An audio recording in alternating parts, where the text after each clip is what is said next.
Os doy la bienvenida y una vez más me dirijo a vosotros para presentaros una reflexión de la Biblia en plena naturaleza. Quiero bendecir con una palabra que ha puesto el Señor en mi corazón en estos días. Tenía que hablarle a unos jóvenes y la verdad pues lo que me vino es un buen momento también para ahora compartir.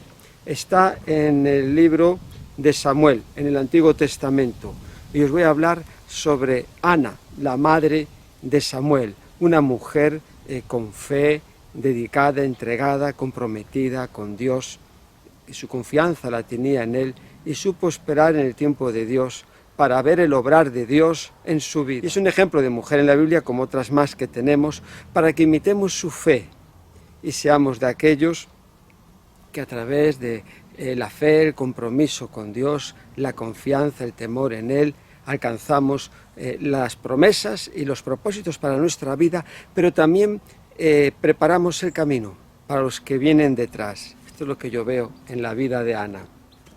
Entonces vamos a ir a 1 Samuel, capítulo 1.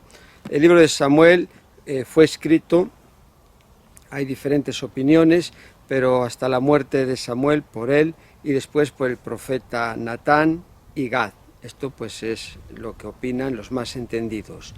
Originalmente parece ser que era un rollo, pero cuando se tradujo al griego se hicieron dos. Por eso tenemos dos libros, 1 Samuel y 2 Samuel. Es un libro muy interesante porque vemos que antes de Samuel está Ruth, también una mujer de fe, por quien vino el rey David, y está también el libro de Jueces. En Jueces termina diciendo: en estos días no había rey en Israel, cada uno hacía lo que bien le parecía. Y en el tiempo de los jueces Dios levantaba jueces para gobernar al pueblo, el rey vino después. Y Samuel fue profeta, juez y sacerdote. Después, en el capítulo de Samuel hay cosas muy interesantes, ¿no? Una de ellas es, lo primero así que vemos, está en el capítulo 2, 30, que dice: mas ahora ha dicho Jehová, nunca yo tal haga, porque yo honraré a los que me honran, y a los que me desprecian serán tenidos en poco. Entonces aquí vemos este pasaje clave en este libro, como Dios honra a Ana, honra al profeta y sacerdote Samuel, y también honra al rey David. Como Saúl no honró a Dios, vemos como Dios le desecha. Jesús en Juan 12, 26 dice: si alguno me sirviere, mi Padre le honrará. Entonces Dios honra a todas aquellas personas que le honran. En el libro podemos ver varias divisiones, del capítulo 1 al 7, pues está los hechos de Ana, la familia de Samuel, cómo crecía Samuel, su ministerio.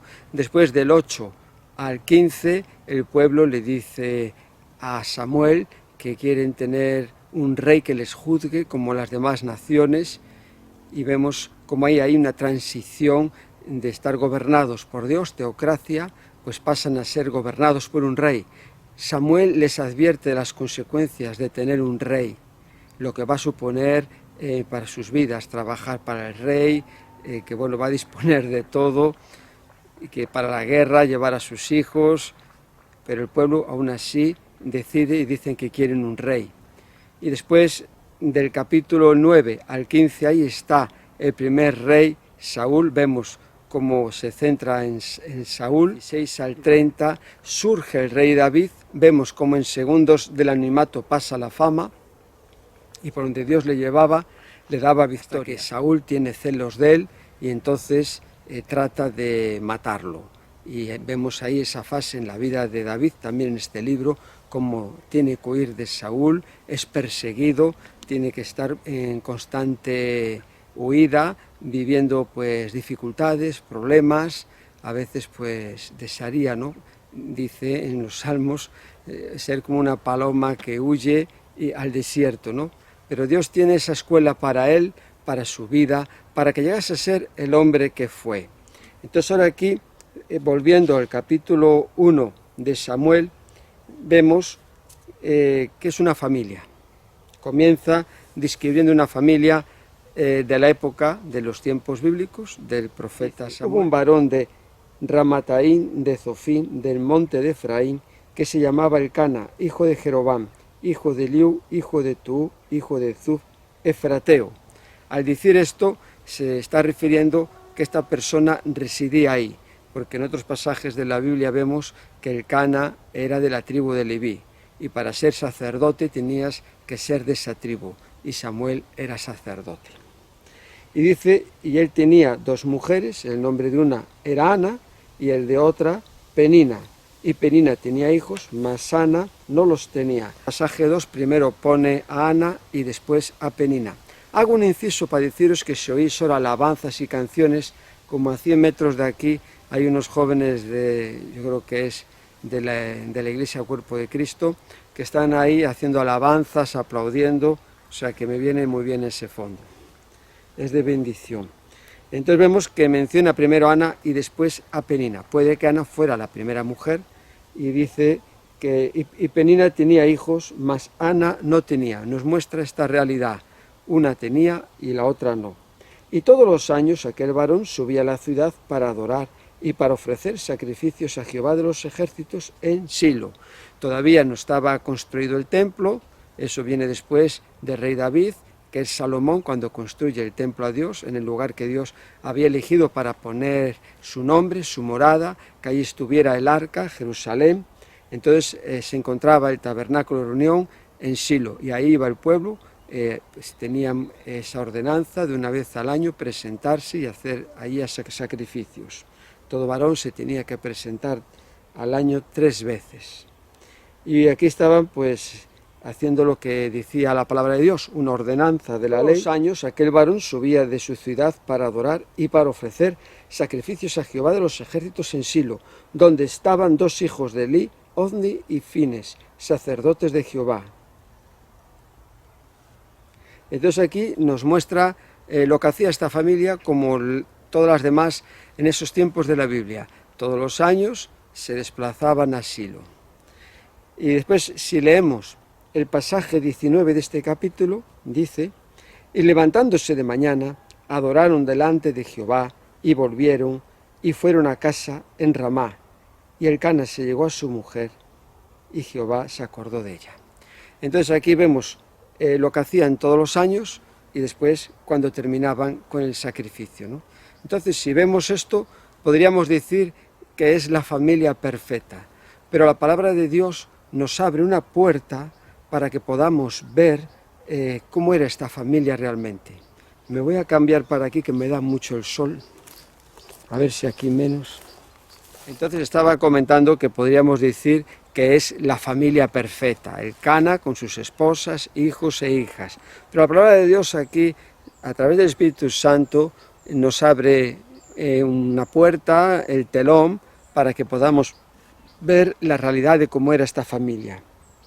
Y dice en el verso 4, y cuando llegaba el día en que Elcana ofrecía sacrificio, daba a Penina su mujer, a todos sus hijos y a todas sus hijas, a cada uno su parte. Era un hombre justo que daba a cada uno lo que les correspondía. Pero Ana daba una parte escogida, porque amaba a Ana, aunque Jehová no le había concedido tener hijos. Él la amaba. Tenía otra mujer con la que tenía hijos e hijas, y en aquellos tiempos en la Biblia, pues los hombres tenían más mujeres. A través de la venida de Jesucristo, ya vemos ahí que el hombre tendrá una sola mujer, pero una costumbre que había en aquellos tiempos, y hoy también la hay en religiones, y también lo vemos sobre todo en los musulmanes, ¿no?, que pueden tener más mujeres. Entonces aquí vemos que él le daba parte, y era pues identificarse y estar con esa persona a la que él amaba, pero que no le había dado hijos. Entonces vemos que era un amor verdadero, como tiene que ser el amor en el matrimonio, un amor que todo lo puede, todo lo sufre, todo lo soporta, un amor que estás ahí para cuando las cosas están bien, pero también cuando las cosas no salen como uno quiere. Y si no tienes hijos, te sigo amando. Y si te ha pasado un accidente, te sigo amando. Si estás en la cocina cocinando y te quemas la cara, te sigo amando. Ese es el amor que vemos ahí, en este pasaje de la Biblia, de cómo era Elcana, ¿no? No era de esta manera, bueno, esta ya me dio hijos, me llenan mis hijos, me llena la segunda mujer o primera, pero de ti ya ahora te tengo ahí relegada a un segundo puesto, sino todo lo contrario, que le amaba, ¿no? Y es muy importante el amor en el matrimonio, porque él sabía por otros años, por las cosas que estaba pasando Ana, porque aquí dice después en el pasaje 6, y su rival la irritaba, enojándola y entristeciéndola, porque Jehová no le había concedido tener hijos. Su rival, la otra mujer, pues en vez de ser una compañera, estar ahí unidos, una hermana en la fe, pues era todo lo contrario. Dice que era su rival, con el que tenía una competencia. Yo tengo hijos e hijas y tú no tienes, y tú ahora mismo a mí no me vas a robar tiempo para mi marido. Y la verdad que aquí, aunque no describe mucho cómo eran esas luchas, sí dice la palabra de Dios que así hacía cada año, que era una cosa que fue puntual, sino que cada año la irritaba, la enojaba, la enfadaba, la hacía llorar, no tenía ganas de comer. Y dice aquí, y así hacía cada año en el pasaje 7, cuando subía a la casa de Jehová. La irritaba allí, por lo cual Ana lloraba y no comía. Vemos, cada año, cuando subían a la casa de Jehová. Cuando estamos en la iglesia, ahí no tiene que haber rivalidad. Ahí todos somos hermanos en Cristo y estamos todos para extender el reino de Dios, para llevar la palabra de Dios, para hacer la voluntad de Dios, para amarnos a unos a otros, como dice la palabra de Dios cuando enseñó Jesús en Juan 13:35. En esto conocerán todos que sois mis discípulos si tuviereis amor los unos con los otros. Entonces ahí es donde tenemos que manifestar nuestro amor y estar en armonía, como dice el Salmo 133, mirad cuán bueno y delicioso es habitar los hermanos juntos, en armonía. Y después termina diciendo el último pasaje, porque allí Jehová envía bendición. Comienza con esta bendición en el pasaje 1 y termina, ¿no?, mostrándonos lo bueno que es que estemos juntos, remando en la misma dirección, apoyándonos unos a otros, aceptando lo que Dios tiene para cada persona, los dones, las capacidades. Si Dios no le ha dado familia, ¿no?, un marido hermoso, o una esposa hermosa, ¿no?, tenemos que estar ahí todos en amor, unidos, sirviendo al Señor. Pero aquí vemos que comenzaba describiendo una familia cuando iba a hacer los sacrificios y cuando regresaba a su ciudad, y como he dicho, parecía la familia perfecta, pero no la es. Y hoy en día os tengo que decir que no hay ninguna congregación perfecta. Dios quiere que seamos perfectos, como le enseñó en el monte de las bienaventuranzas Jesús a sus discípulos. Sed perfectos como vuestro Padre que está en los cielos es perfecto. Pero estamos en ese camino de la perfección hacia Dios y siempre vamos a encontrar y estar con personas que, bueno, pues va a haber dificultades, va a haber rivalidades, podemos ver, ¿no?, así diferentes cosas que no vemos que sean buenas, ¿no?, para caminar juntos sirviendo al Señor, pero estamos todos en un proceso. Y aquí esta persona dice que, lo quiero volver a leer en el pasaje 6, y su rival irritaba. Irritar es como, yo a veces cuando me afeito, me echo la espuma, pero si a lo mejor a veces me ha pasado de comprar una cuchilla, que yo no sé si es por el metal, que se me irrita la piel, como una alergia, hay una reacción. Pues esta persona provocaba esa reacción todos los años en la casa de Jehová. No tenía temor de Dios cuando iban allí a presentar los sacrificios, ¿no? Jesús había enseñado en Mateo 5, del 22 en adelante, lo voy a leer. Por tanto, si traes tu ofrenda, antes voy a leer, he dicho Mateo 5, antes el 22. Pero yo os digo que cualquiera que se enoje contra su hermano será culpable de juicio. Enojar es enfadarse. Y cualquiera que diga necio a su hermano será culpable ante el concilio. Y cualquiera que le diga fatuo quedará expuesto al infierno de fuego. Está hablando de decir. Y después dice aquí, el 23, concluye Jesús. Por tanto, si traes tu ofrenda al altar y allí te acuerdas de que tu hermano tiene algo contra ti, te ha ofendido, te ha hecho algo, dice, deja allí tu ofrenda delante del altar y anda, reconcíliate primero con tu hermano y entonces ven y presenta tu ofrenda. Entonces, el altar de Dios es un sitio de adorar a Dios, de presentar sacrificio, pero también de reconciliarnos con los demás, de perdonar las ofensas, de estar en paz delante de Dios. Y esta persona, Peniel, que después en la Biblia, yo no he visto así pasajes que hablen de ella, así del Cana, y nombra a sus hijos en crónicas, pero de esta persona no se sabe nada. No trascendió, porque su vida estaba en la confrontación, en crear problemas, en hacer sufrir a otras personas. Puede que Dios después, viendo lo que hizo con Ana, cambiara sus tiempos de la Biblia. El tener hijos pues era, como enseña la palabra de Dios, una bendición de Dios. El no tenerlos era algo pues impensable. Hoy en día las parejas con 33, 30 y pico se plantean tener un hijo, ¿no? Pero allí eran muy jóvenes cuando tenían los hijos, porque también se vivía menos años y entonces había que tener antes los hijos para poder criarlos y que pudieran seguir adelante sin los padres. Entonces, en aquellos tiempos era impensable el no tener hijos, estaba visto pues como una desgracia, una tragedia y a veces como un signo de juicio de Dios. Y era una afrenta muy grande. Vemos como en otras mujeres de la Biblia, Sarai era estéril, también que era la mujer de Abraham, después el hijo que tuvieron Isaac, Rebeca, su mujer, era estéril, y vemos como Isaac oró por ella y tuvo a Esaú y a Jacob. Después vemos también en la vida de Jacob como Raquel era estéril, y la verdad pues que era una batalla campal. Ahora voy a meterme ahí, pero la verdad que era terrible el no tener hijos, era algo pues que hasta las mujeres deseaban la muerte. En Éxodo, en el capítulo 23, os voy a ver, estamos viendo aquí un poco la situación de Ana, de esta mujer temerosa de Dios, que tenía pues su confianza, su compromiso con Dios, a pesar de estar viviendo estas dificultades y otras cosas más que ahora os voy a comentar. En Éxodo 23, capítulo 22, Dios le está hablando a Moisés sobre el pueblo de Israel y le dice: pero si en verdad oyeren su voz o hiciereis todo lo que yo te dijere, seré enemigo de tus enemigos y afligiré a los que te afligieren. Y después dice en el 24, mas Jehová vuestro Dios serviréis, y él bendecirá tu pan, tus aguas, y yo quitaré toda enfermedad de en medio de ti. No habrá mujer que aborte, ni estéril en tu tierra. Yo completaré el número de tus días.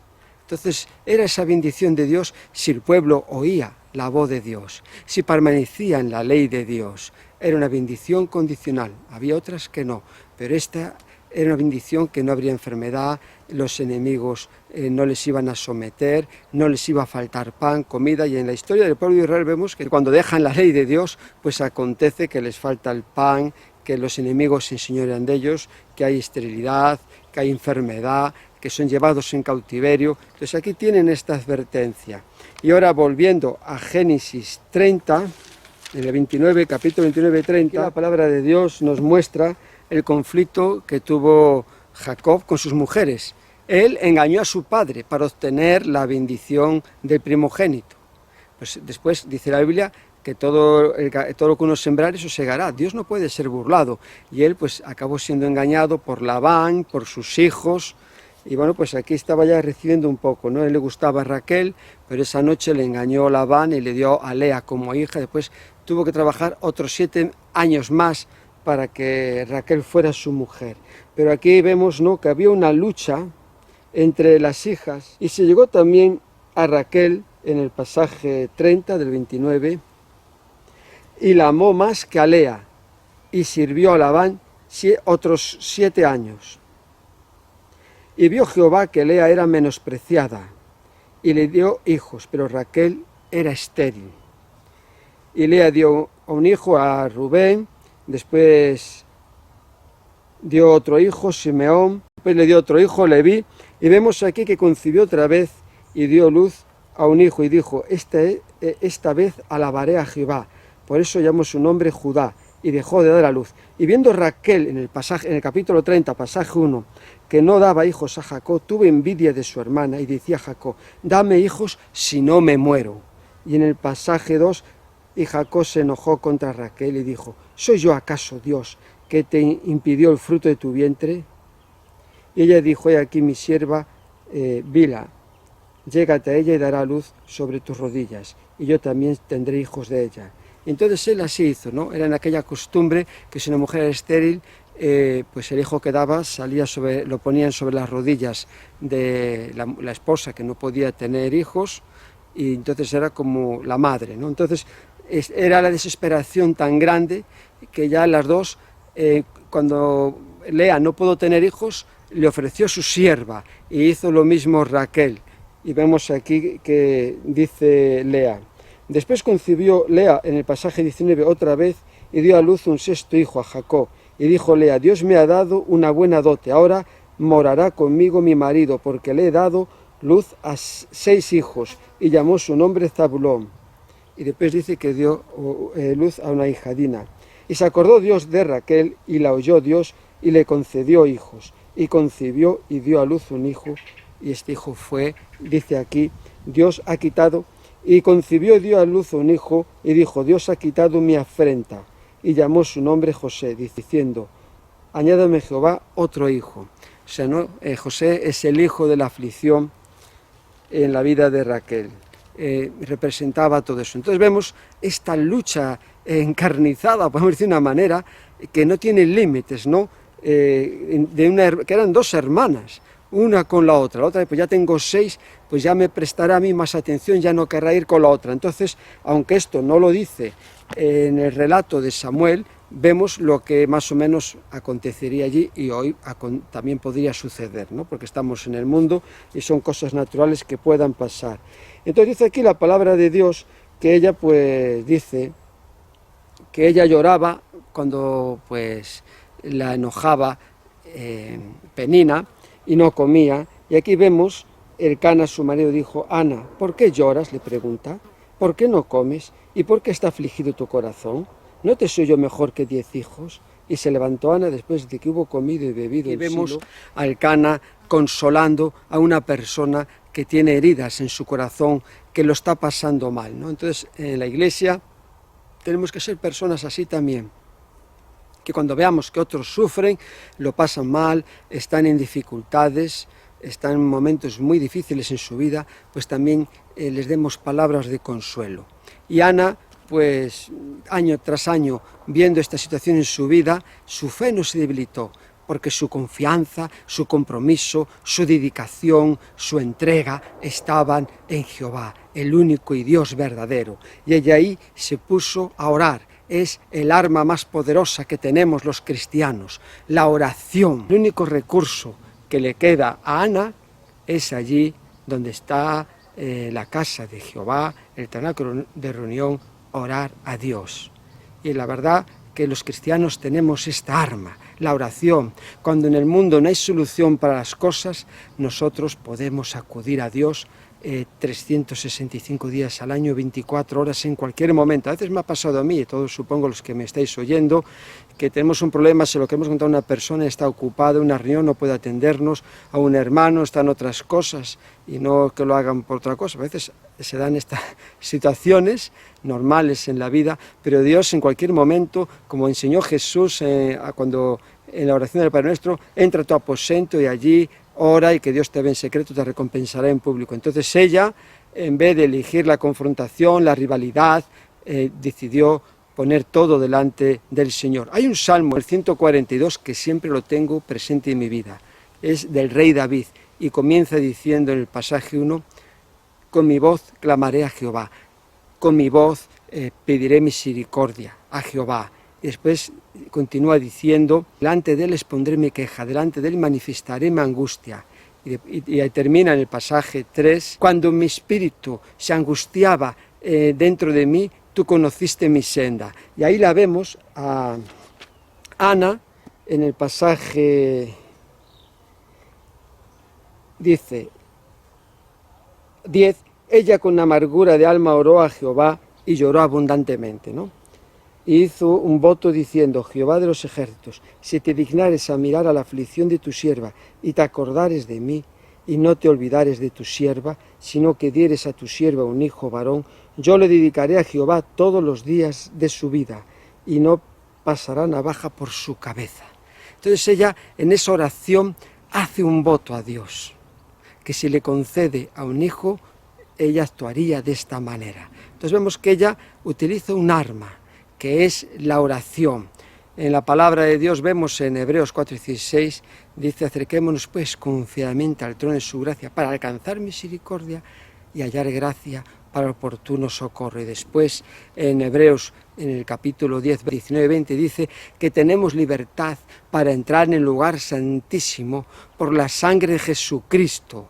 Dice que Él nos abrió un nuevo y vivo camino a través de su carne, esto es el velo. Entonces tenemos esa entrada, ese camino abierto para poder comunicarnos con Dios, derramar nuestro corazón, orar con Él. Y la Biblia nos muestra en 1 Pedro capítulo 3 que los ojos de Dios están sobre los justos y sus oídos atentos a sus oraciones. Entonces Dios conoce nuestras oraciones, después tenemos que descansar. Y ella ahí, mientras estaba orando, el profeta Elí la tomó por una mujer ebria, y dice que mientras ella oraba largamente delante de Jehová, Elí estaba observando la boca de ella, pero Ana hablaba en su corazón y solamente se movían sus labios, ¿no? Esa es la oración que Dios quiere, la que sale de nuestro corazón, no como los fariseos que se ponían allí en las esquinas, en los primeros lugares para que viesen cómo oraban, sino que ella ahí eran palabras del corazón moviendo sus labios. Y dice, y la tuvo por ebria, entonces le dijo: ¿hasta cuándo estarás ebria? Digiere tu vino, ¿no? Entonces vemos que había una decadencia espiritual, ¿no? Antes he leído cómo acaba el libro de Jueces, que cada uno hacía lo que quería porque no había rey. Después los hijos de Elí eran pecadores, no respetaban las cosas que Dios había mandado en los sacrificios, se acostaban con mujeres prostitutas. Elí oía hablar de estos hijos, no les amonestaba, y Dios ya había determinado matarlos porque estaban en servicio del santuario en vez de en santidad y con temor de Dios, pues estaban en pecado, ¿no? Entonces vemos aquí que a pesar de la decadencia espiritual que había, de las luchas que tenía con su rival Penina, ella no pierde la confianza en Dios. Ella sabe que Dios no falla, que Dios escucha las oraciones, y ella se presenta, se dirige a Dios como sierva. Y así es como nos tenemos que ver los cristianos.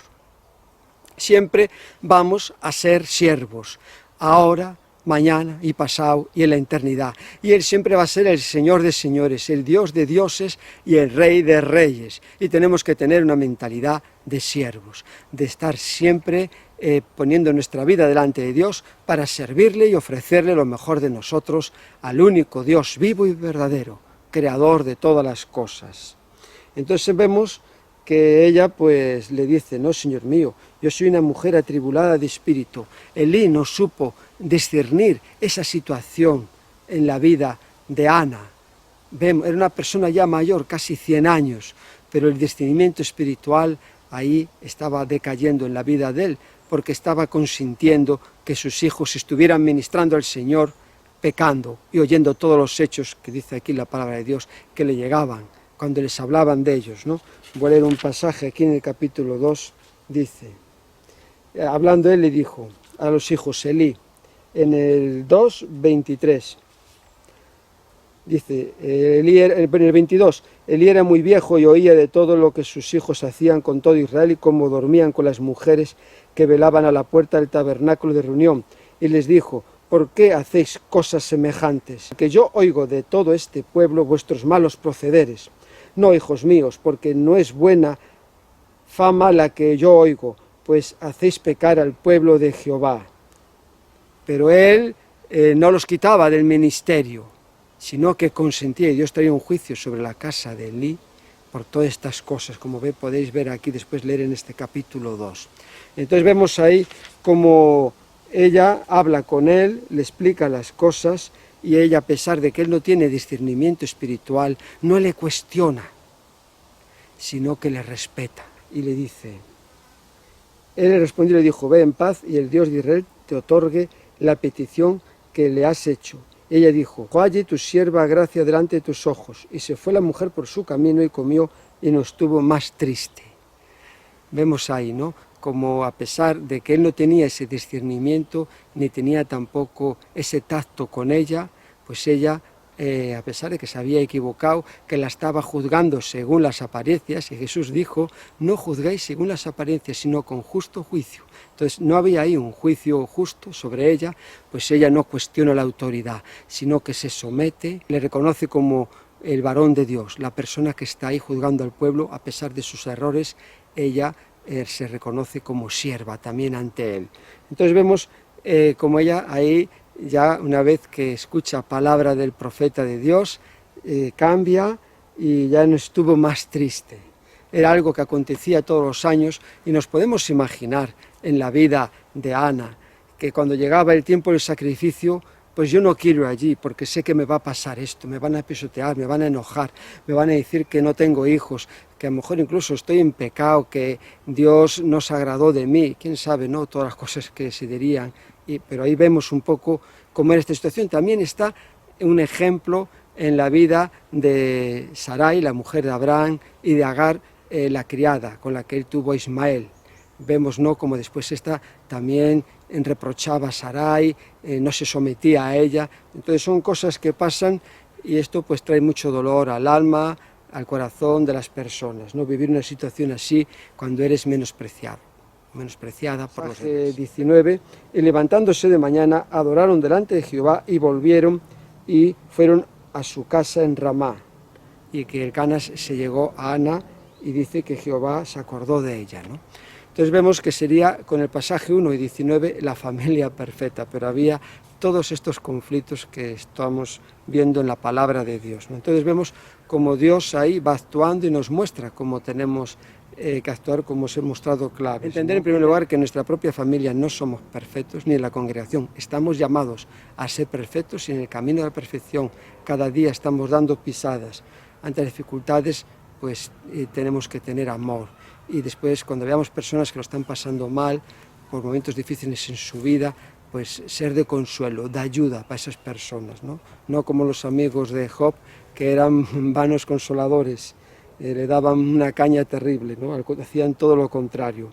Y después vemos el arma de la oración en la vida de Ana, que a pesar de las dificultades, del ambiente espiritual decaído que había en el pueblo de Israel, de cómo todo en lo espiritual, en lo natural, las cosas no iban bien, ella pone su confianza en Dios, su fe está en Dios, bien cimentada, anclada, y ella ora a Dios, que es el único que puede dar solución a los problemas de toda la humanidad.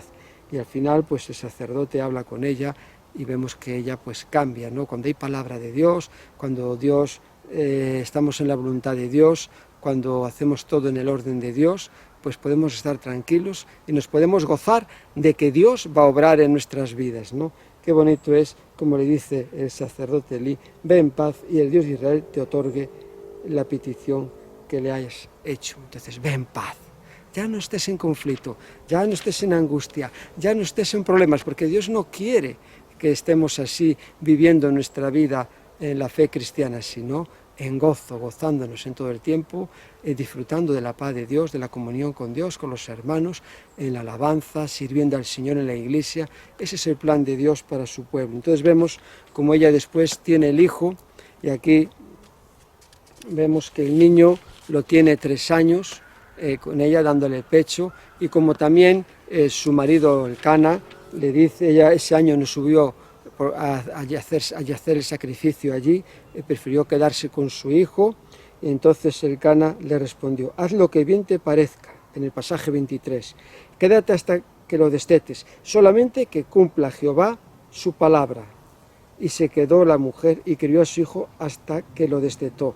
Esto fue a los 3 años. En el pasaje 24 dice que después de que lo hubo destetado, llevó consigo 3 becerros, una efa de harina y una vasija de vino, y lo trajo a la casa de Jehová en Silo, y el niño era pequeño. Y dijo, oh Señor mío, vive tu alma, Señor mío, que yo soy aquella mujer que estuvo aquí junto a ti orando a Jehová. Por este niño oraba y Jehová me dio lo que pedí. Yo pues lo dedico también a Jehová.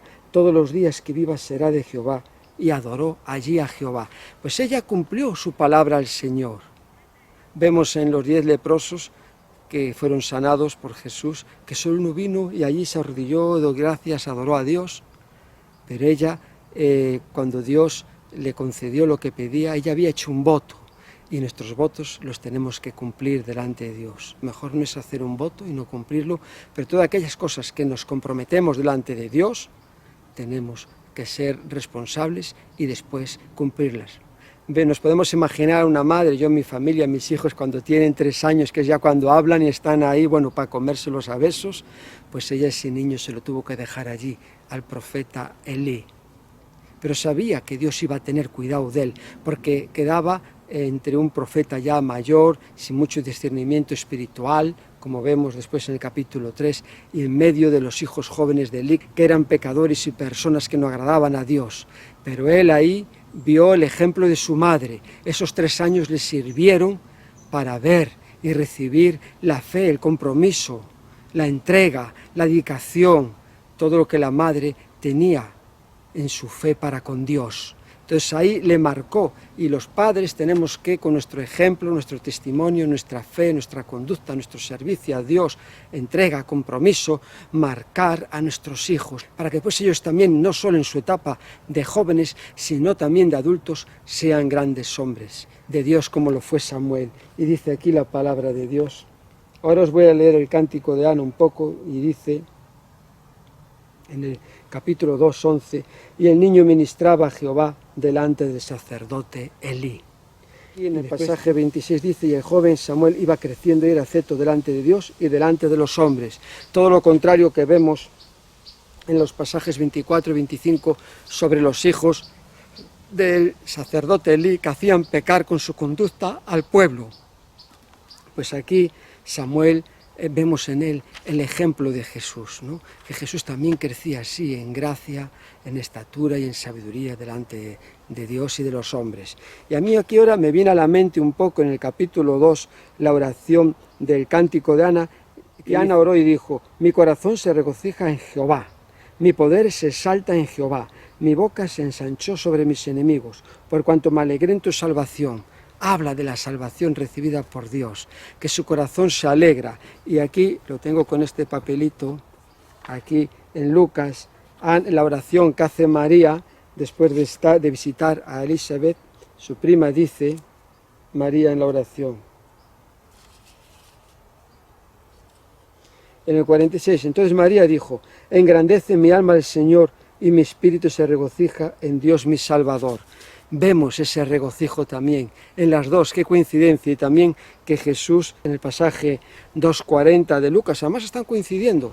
Lucas es el 2, también en Samuel es el capítulo 2, y aquí dice, y el niño crecía y se fortalecía y se llenaba de sabiduría y la gracia de Dios estaba sobre él, ¿no? Entonces vemos esta similitud entre Samuel y también entre Jesús y Ana y María. El nombre que le puso Ana a su hijo fue Samuel, que significa Jehová dado, ¿no? Entonces Dios también nos dio a Jesús el Salvador del mundo.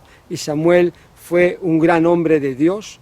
En el Antiguo Testamento, de los profetas más grandes, está Moisés, pero también tenemos a Samuel, que Dios utilizó poderosamente en esa etapa de oscuridad, de apostasía, pues Dios lo utilizó para establecer la ley, el orden, y que los sacrificios y todo se hicieran conforme Dios había mandado, guardando sus ordenanzas para agradar al Señor y ser una luz para el pueblo y otras naciones.